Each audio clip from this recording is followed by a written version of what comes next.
And Gandhiji himself declared that the Muslims are a part of the nation. And if there is any problem to the Muslims, it is the problem of the nation. And Shaukat Ali and Mahatma Gandhi, they also visited Malabar. They came to Calicut. Calicut, there was a very huge meeting in which most of the Congress leaders participated, and many Mappilas also participated.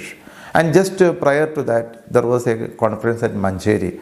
It was in the 1990 last. And there also, many Mappilas, they participated in the Congress conference.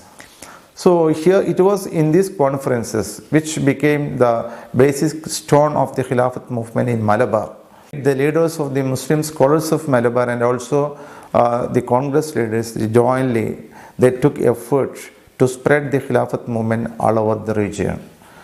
And many leaders, particularly the ulama like Ali Musliar, Chambrasheri Tangal, Kunyasiri Koya Tangal, Variyankunnat Kunya Hamadaji, Katilasheri Muhammad Musliar, MP Narayana Menon, U. Gopala Menon, K. Madhavan Nair, and many others, they became the leaders of the Khilafat movement.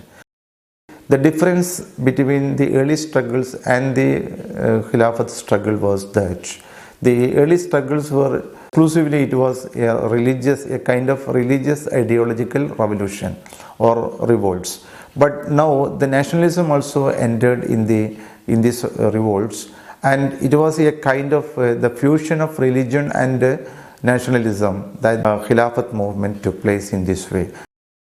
Most of the leaders, particularly the Congress leaders, they preached non-violence.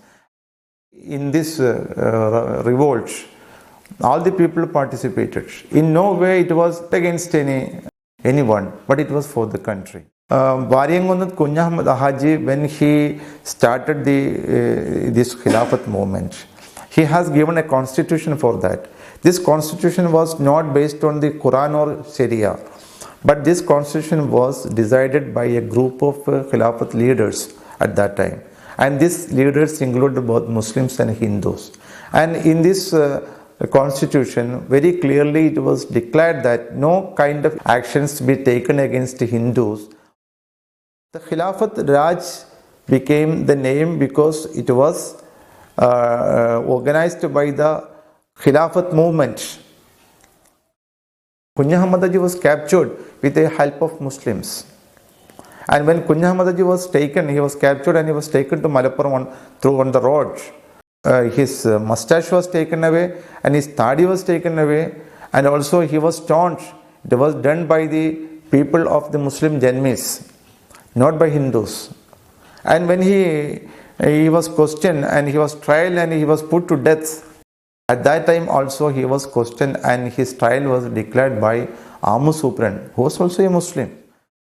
And lastly, you see who helped to cremate Variyankunnat. Variyankunnat was not buried, but his dead body was cremated. And for this purpose, the authorities were given kerosene and also the logs, wooden logs. This was also given by the Muslim Adhigaris. So where we find to depict this revolt as a Muslim revolt against Hindus,